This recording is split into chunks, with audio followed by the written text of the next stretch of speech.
People look at me and assume IRYN Mokou, IRYN is difficult, IRYN is arrogant. People that you trust, who are your everything, your heroes, they're the same people who destroy you. I never wanted to speak about the Japan issue because it was very painful. I would have been killed. I was so tormented by my own mother, by her children, and that's how I stopped talking to my mother. It's been 11 years.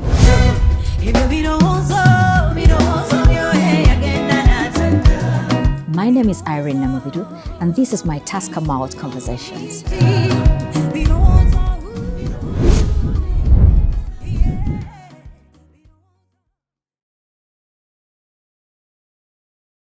Yeah, many people think maybe I no longer want to sing, I don't want to sing, I have money, a lot of money, so I don't sing. I don't think everybody who sings gets money out of music. There are other ways, there are other things we do and we get money. I would love to get a lot of money out of music. But of course, people haven't seen me now for a long time.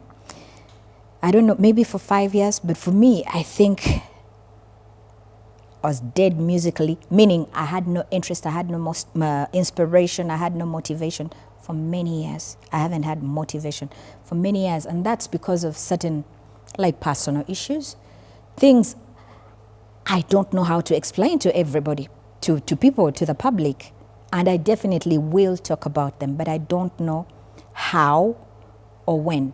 All I know is that before I die, you will hear them.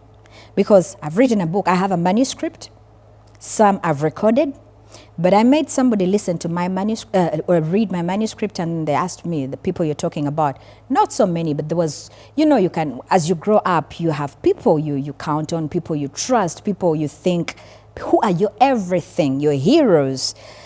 And then they're the same people who destroy you, who really kill you. People say words don't kill. Words kill. Especially in a society like ours, where you cannot talk about certain things, where it's abominable to mention certain things, whether they are right or wrong. So there are these things that kept eating me and eating me, to the point that I had no morale at all, that I could not sing. I go on stage, I sing, I get off stage, I don't want to look at anybody, I don't want to say hi, I don't want anybody to touch me.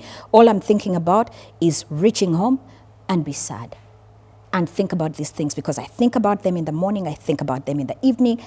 I can eat and play, and the moment there's nobody, I go back into solitude and thinking about these things. Especially, I don't know if it's betrayal, but for me, I actually do not know. I could never have thought that I would stop speaking to some people, because family means so much to me. But then I found myself keeping quiet. 1 year, 2 years, 3 years, 4 years, 10 years, 11.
Samasokale, umaze munyobabe.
Thank you very much. Thank you. People think IRYN Mokowu, IRYN is difficult, IRYN is arrogant, IRYN is this and that, but I'm not really Mokowu or I'm not arrogant. I may come off as arrogant because most times people speak to me, people look at me and assume I'm going to be interested in what they're interested in. I'm going to be interested in their conversations. And people who come to me most of the time, like people who interview us, are kids in their 20s and 25, 30, or they might be 30. I don't know if 30 is so young, but they have, their mindset is around 21, 25, and the things they talk about are not things that I necessarily want to talk about. But I talk with my friends, with my age mates. We talk about certain things. We laugh, we smile, we shout, we dance. But what people should know is that I'm not a kid. It's very, very like everybody wants to say, hey, Olimokulu, you're old, when it's convenient for them. When they start speaking to me, they speak to me as a kid. I'm not a kid at all. I'm a grown woman. There are things I will talk about and things I won't talk about. Or there are things I'll talk to you about as an adult. So for those people who think, or maybe I'm not really reserved, but it takes me a while before I speak with other people, and when I start speaking, I really speak. I'm funny, I laugh, I'm hilarious, I'm humorous, I'm everything you would want me to be as company, and I think I'm good. But yeah, people should know that IRYN Mama Wabana, IRYN Senga Wabana, and I'm serious, unless it's, I don't know, but if it's certain conversations, I want to remind them, hey, I'm not your age, so let's keep it there.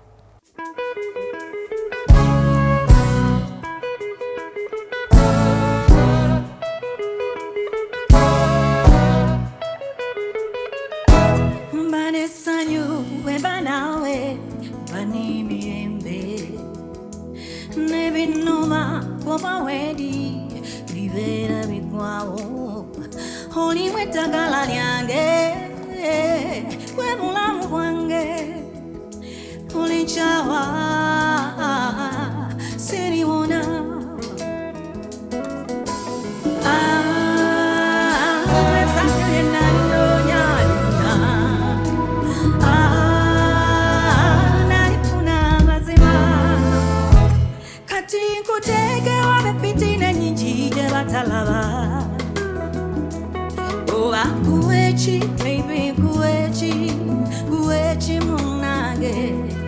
kana kaimba kwa mukwano kako kaveno kumeme nkwagala okusinga ensikwendi hani kimanye kirinoma olideyo mutijja n'abalala n'olekaze kwa wali omutima mulikamwa kage n'enkuwa n'emikwano n'enjikyawa buli eyakwogerako ebikyamu ne mutanze wakiri omulala n'ataba kwegwe nasima nti nakusima abefitina nyingira talaba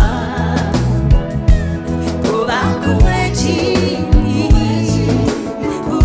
munage kana kayima komwana kako kamero kumeme yange wakala kusingenzi kweni ani chimanye nza sikwagala lwakuba sente siri kwebyo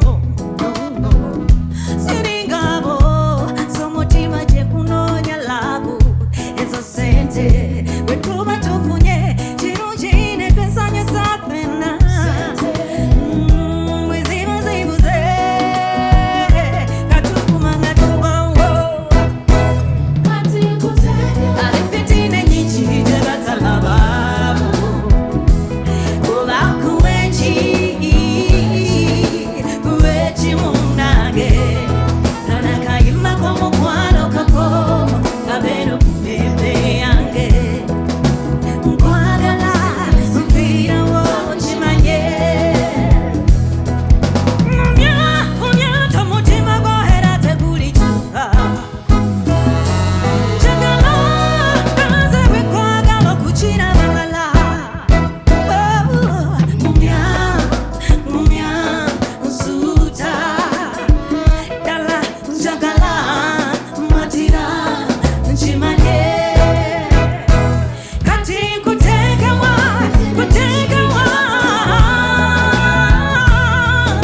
kuwechi baby kuwechi kana kayima komukwano kako kabeno kumeme yange kimanye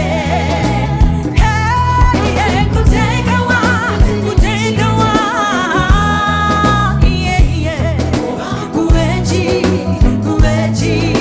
kuwechi munage kana kayima komukwano kako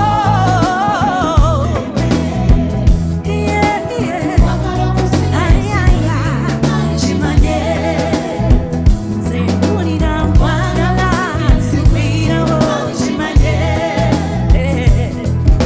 nkwagala nnyo kimanye nze mpulira mpirawo nkwagala kimanye.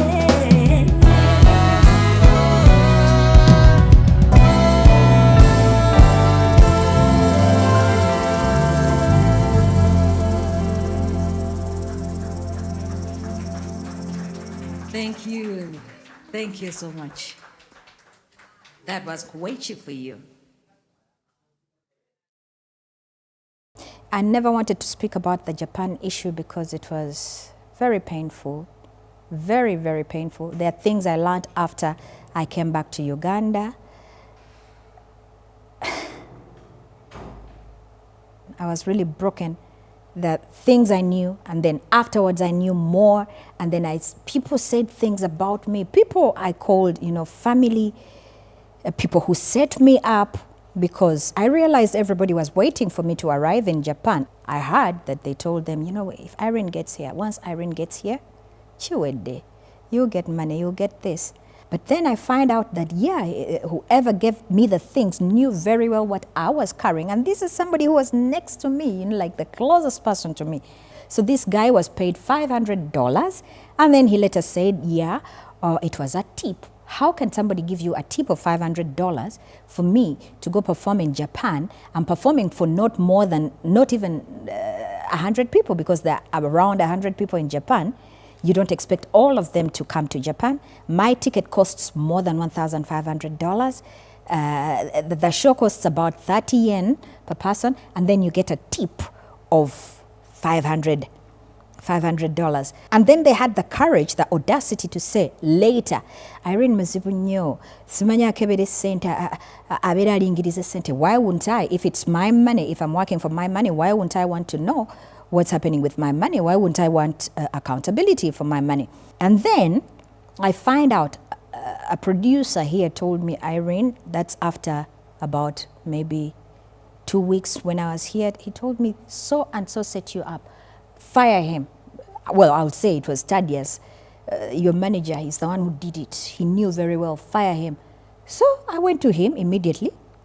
We were going to pray at All Saints Church, I remember. I told him, this is what I've been told. You knew. You know very well. And yes, he knew. Then I go with him to my mother. We were all going to pray. My mother was there. And I told her, you know what? This is what happened. They've told me this. And I called him in front of her. We said, retrospectively, I realized she didn't react. She was indifferent. My mother was indifferent, telling her that this is the person who set me up. This is what they've told me. I don't know what I would have done standing in front of somebody who set up my child, who could have been killed. I was lucky I was in Japan. If I was in Indonesia, Thailand, or China, whether I knew about it or not, I would have been dead. I would have been killed. But looking back, she didn't react. Now, that's a conversation I don't want to go into, but just know that this is killing me, eating me up. Then I found out many other things. A brother who was saying, I was like, if I had to do those things, I would have learned them from your father. Nobody tells you. I haven't said it, but the whole family knows. Because their father was also arrested in the UK carrying drugs. But I keep these things to myself, and I feel like, no, I should not die with these things. Maybe I should say them. You cannot keep singing that song to me. You did this. Wherever we go, you want to scream so loud. Of course, he definitely doesn't know that his father and a brother were arrested in the UK for carrying drugs and banned. And then they went back. They were asking them, what's this? Greens. You know, you're carrying marijuana, and they ask you, what's this? And he says, these are greens. So there are things I deal with every day. And you find me speaking to myself while I'll be doing something, but my mind is there. Because I'm thinking about this night and day. I gave it a break. I stopped thinking about that. I was like, okay, well, the immediate family knows what I've done. Somebody has done. Only that for me, I didn't know about it at all. And I would never have left Japan if I was in any way guilty. I would never have left Japan. Yeah.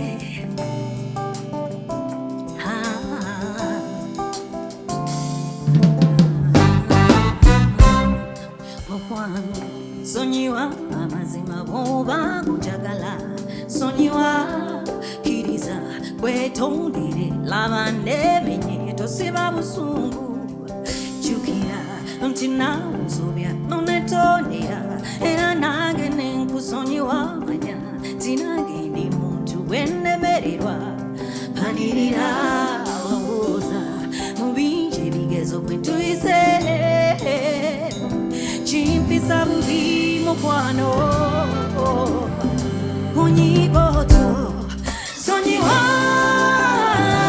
enzobizirawo sonyiwa mukwano netoze nzirira mutali omutima gw'abambi tokunkweka kuba gwe wange sonyiwa mukwano labayo ndebeye akasekoko akalungi mazima sichakalabako ngandabye obusungu laba kyebukula bwe bunu n'emikwano mubanaffe mu kaseera katono laba wetutuuse utunudde erinage tunudde kati laba eriwa saasira laba bwenyuwa mulira bubi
Thank you. Thank you so much. So when I tell you that I was dead, it's been like 10 years, 11, and I've been dead. Yes, because this is abominable. You can never talk about a parent, but there are things you cannot say omzadde tasobya oba omuzadde tayogerwako nsobya as omuzadde, because nina omwana wange wa myaka 21. If I do something wrong, omwana wange alina okubwaŋŋamba, nina okutuula ne muwuliriza. Sisobola kuva buvyeri ne mulangira kino ne muvuma ne nkola ki without ever listening to them. So during that time, I was so tormented when I came back by my own mother, by her children, and also my father died. And then that's only 3 weeks after Japan. But what killed me the most about the Japan saga is that I wanted to ask my mother for once, for the very first time, because I've never asked her to talk about, I've never asked her for us to discuss anything. I came back late in the night, she was sleeping, I left early in the morning, she was maybe in her room, then I went again. Then the following day, I found her in the house, so I told her, I had sent you a message, I had wished we could talk about something. I had never seen her like this. She was kneeling down. I don't know if she was praying, but I don't know. She was kneeling on her bed. I don't know what she was doing. Maybe she was praying. She came out and banged the door and told me, before I even said what I wanted to talk about. I wasn't asking her anything concerning her. I was only going to tell her about the brother who said, yatise bungi nnyo bandi musibiddeyo singa baakasibye ne kasigalayo nati kyayise. So that's what I wanted to talk to her about. I was like, why are you telling me that? Do you even know what I'm going to talk about? And she was like, tombulira. She started banging doors. But because I had had some things before that I still could not believe until they put her on loudspeakers and started recording, I pulled out my phone because I knew I could not explain these things to anybody. I started recording and following her for the first time. I was even scared because my mom, akuba, mukambwe muwabo omulaba nga ayogera toyinza oba bw'ayogera nga tomulaba face olowooza muwala muto okujjako ng'omulabika because she has grey hair and what you naye bw'aba ayogera n'amaanyi. When you don't see the head, you wouldn't think she's the age she is. She kept on saying things. She would go out and come back. We are in my house. After 5 minutes, she comes back and stands in my door, this and that and that. Ugly things that I fear repeating. But one day, I already put in my will that they have to play all these things because I don't want people to come out and talk about me when I'm dead and say all horrible things. I have lots of recordings, lots. If I never talk about them, at least they'll play them for people to know. So that's the only time I ever attempted to talk with my mom to discuss anything that had gone wrong, because I have never confronted anybody. Just like I don't clear things in the papers. Even my siblings, when they say anything you've ever had, so that was the only time I thought maybe, because that went so far, I thought we'd talk about it. It came out the way it came out, and that's how I stopped talking to my mother. It's been 11 years. It's coming to 11 years. I can't look at her. I can't hear her voice. Even talking right now, I'm shaking. It makes me sick, because then I went on hearing things. I don't know anybody who has disparaged me as much as my mother in this world. I don't know if I've ever had any accusations that have no like background at all, that hold no truth at all, like I've had from her. And I'm like, but can my mother ever say that, no, IRYN didn't do this?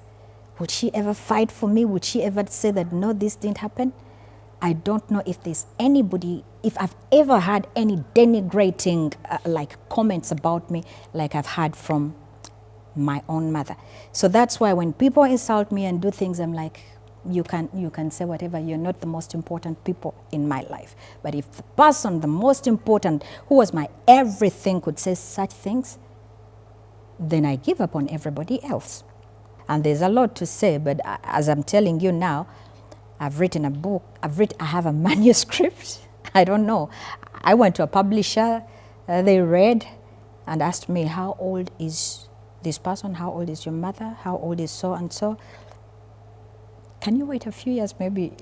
Well, this is very ugly to say. He said, can you wait for her to die? Because there are things I've had myself, there are things I've seen, but I'm not even talking about hearsay, but only things that I've had, that I've recorded. There are so many. So whatever I was talking about, I was bringing proof, I was bringing recordings.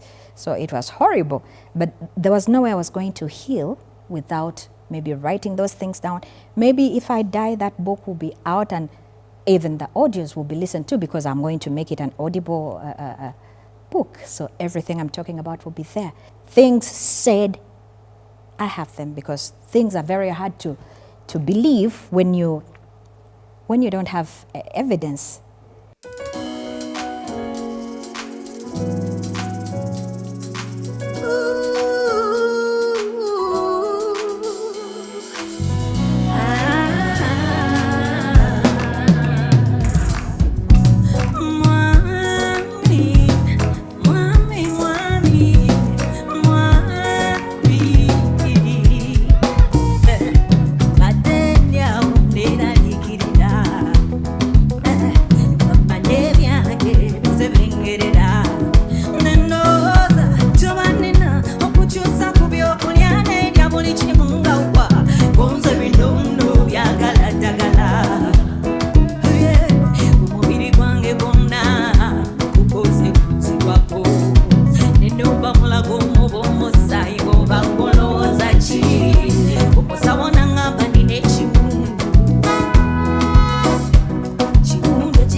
Thank you very much.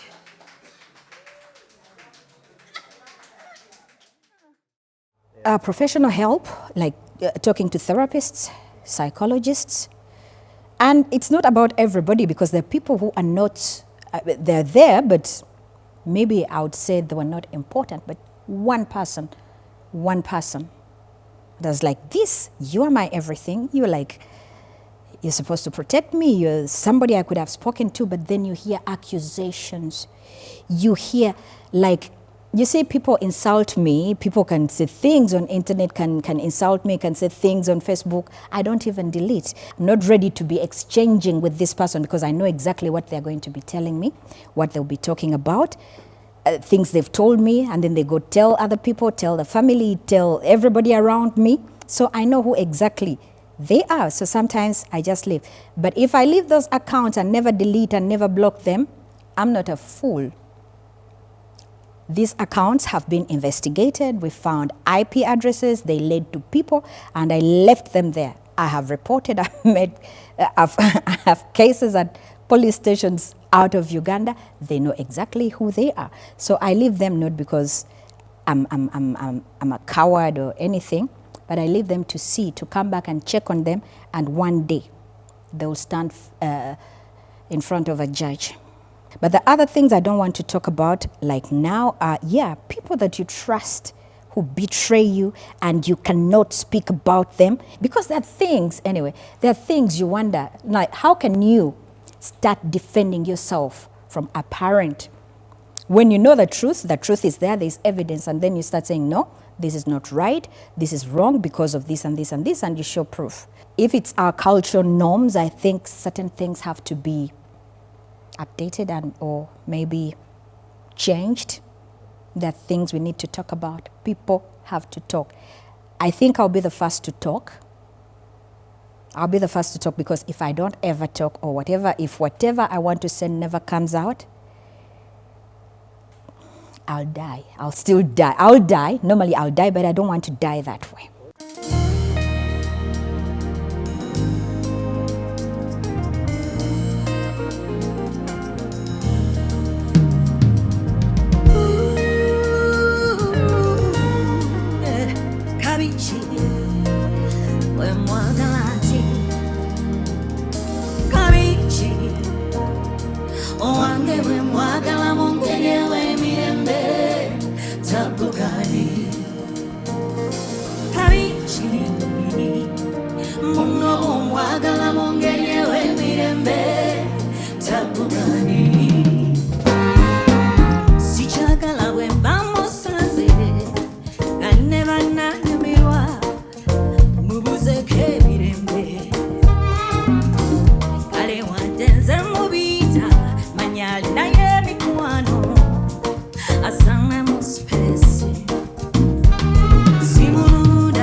Thank you very much.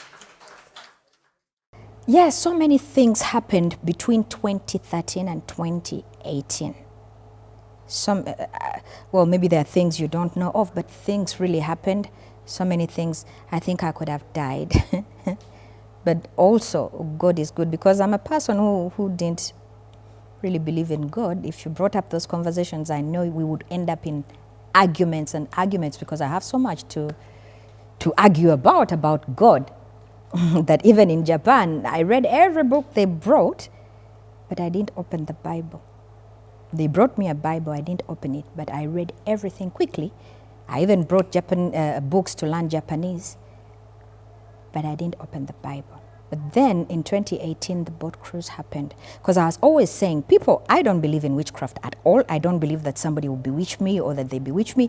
If you bring your witchcraft ahead, stuffed with money and everything, I'll pull out the money, wash it, and throw away your rotten head, God head. So I don't believe in those things at all.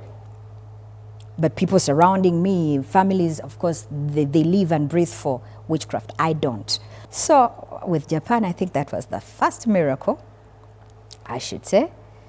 Because, yeah, people were like, you would have been killed. Then for the boat cruise, everything that happened, I started at midday refusing to go, and there were signs everywhere for me not to go. Signs for me that it was dangerous or that something bad would happen. And then it happened. And then we capsized. I've never dived in my life. I fear, because I almost drowned twice in Namasagali swimming pool. Twice. And I had a phobia for for water, in that, like, you can't make me dive. I can't dive. If you throw me unaware in water, I think I can die. But because I was looking at people, how my kids, how they get up when they dive, that's what I did. But I still hear the bubbles when I think I landed. I went in head first, but I still hear the bubbles. And then I got up. I was like, oh my God, how did I even get up? I had this phone. It was a new phone. I didn't know it was waterproof. I had my bag, which was very heavy. They had given me alcohol that day. I refused to drink. I drink wine. I didn't drink. But I packed a bottle in my bag. But I would say, away from that, I would say that, yeah, I think that was a miracle, because surviving that, I know how to swim a bit, but I know only 2 strokes. If I had tried to swim using my 2 strokes, I would have been tired in 3 minutes, in maybe 2, because the waves also were so strong. And I was thinking, I could see where I was going. I was like, yeah, I had a voice. You will reach there. Don't panic. Don't scream. You won't die. This is what I kept hearing. And I was calm. I didn't shout. I saw a mattress floating, and I wanted to turn and go to that mattress. Then something clicked. I was like, yeah, it's sponge. It's absorbed water. I mean, there's no way I'm going to float on that thing. But before that, I had seen a boat going to maybe rescue the other people. All these people, when we had just capsized, I saw lights. In fact, maybe their phones. Within a few minutes, I looked back, there was no light at all, and people were screaming. I think these people, yeah, they had capsized, in fact, because they all went on this boat, they overfilled it, and it capsized. So there was no noise, there was no light, there was no noise. I was the only one who had a light, and that's how they saw me and got me. And this is how the boy saw me, because I saw him, it was dark, I saw the boat coming, and then I screamed. I started screaming so loudly, help, help. Yet he was already coming to me, so they had to shut me up. Baby, shut up, stop screaming. I think I was disturbing them. I stopped, they pulled me and put me in the boat, but there was a woman. First, they asked me for my bag, which I could not pull out of the water. It was full of water and it was very heavy. But I was thinking, no, I'm not throwing my bag. There was everything, my identity card, my car key, everything, and a bottle of wine. But of course, it's not because of the wine that I wanted to serve the bag. I was thinking, no, my things, unless I can't really anymore, I'm not dropping it now. But the guy helped me pull it out of the water. I didn't see floating bodies, but I saw them there on the ground. There's a girl, I never thought I would do bush. I never thought I would do, the mouth to mouth when you're resuscitating somebody, you blow in their mouth and pump here, because somebody was doing it and doing it wrongly, but this woman was already dead. So the person I was resuscitating was already dead, in fact. I was not screaming then. And after doing that, there's Hope who was looking for me as well, because it's the one who invited me, Hope Makasa, my friend. He invited me. He's the one who had invited me for this boat cruise. He was looking for me. He was asking if I had survived where I was. The moment I saw him, I started screaming so much, because, of course, there was so much going into my head. Then I was screaming, and he was like, no, Gadidachi. I was like, does he even realize what he's asking me? Yeah, I stopped screaming, because I was like, yeah, why am I screaming? And reaching the shore, reaching my car, then I've skipped so many things there. My car key was working. There were some cards that were spoiled, but everything else was intact, even my car key. So I was like, if this is not God, then I don't know.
everybody that's here today. And we wish you a very good evening. Thank you for coming. Thank you for enjoying.